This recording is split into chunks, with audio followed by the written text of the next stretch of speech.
Krill Prigoda stepping onto the pool deck. Right next to him, his teammate, Adam Peaty. But this, folks, is a very good field that includes Finnerty down in lane number 1 for the DC Triton. Of course, you got Peaty and Prigoda in 3 and 4, and you can't count out the Aqua Centurions because, again, they're very good at breaststroke, but it seems like Martinenki and Scozzoli, they're better at the 50 and the 100. Yeah, they're going to be much better as the distances start to go down. I think Prigoda might be the class of this field. He's the only true 200 breaststroker in this whole group right here. Most of those guys are in that 150s range. Verashto maybe. Murdoch certainly is a great 200 breaststroker, but it's going to be hard to beat Prigoda. And we'll talk about it more in the race, but I love Adam Peaty stepping up and doing this, right? He didn't have to swim. We were talking about this earlier, Bernie, you and I. I mean, this is a chance for him to score points for his team.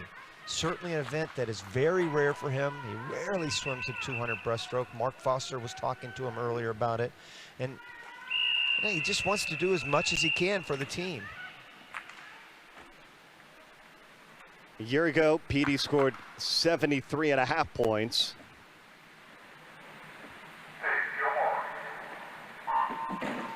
And again, that's what makes ISL special, so special for these athletes. For a guy like Adam Peaty, he never had an opportunity to swim in a high school or a collegiate dual meet, swimming for a team. It's always been about himself and swimming individually, and of course you're going to step up and try to score points for your team. Well, we saw a little glimpse of what Katinka Hosu was doing in her first event.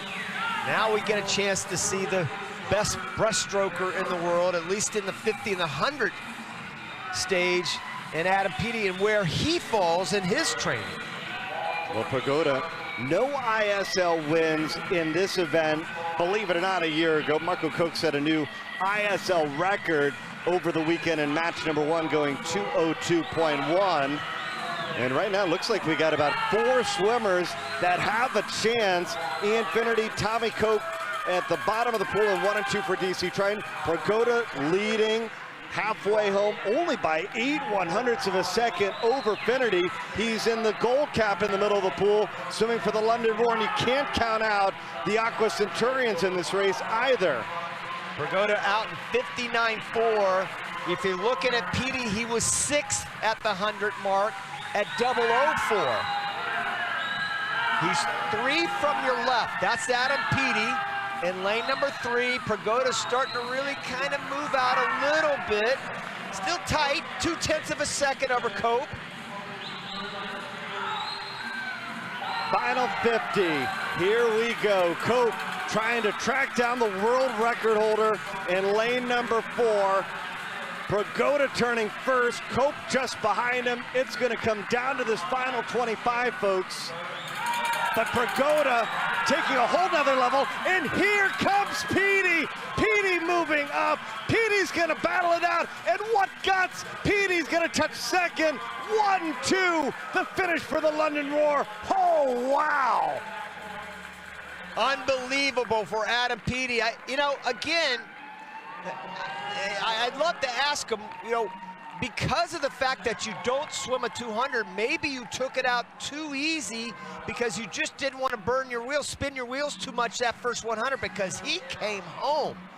I mean, Prigoda was really steady all the way through, 59.4, and then he was 105.2, but Peaty 004, and then he was 105.1 coming home. So he came home fast, very fast, faster than anybody else in the field, and you see them both turning right there. You can kind of get a feel, though, Bernie, right, that Peaty was starting to pick it up after that third one, at the third 50, after the 150 mark. See him 3 from the left? Go by and going by another 25, he might have caught Prigoda. Well, Peaty is one of 11 swimmers who returned to the London Roar from the 2019 season, and this is going to be one of their events, folks. Men's breaststroke 200, 150, you're going to see a lot of Adam Peaty. He finishes second, but look at the lead early on now for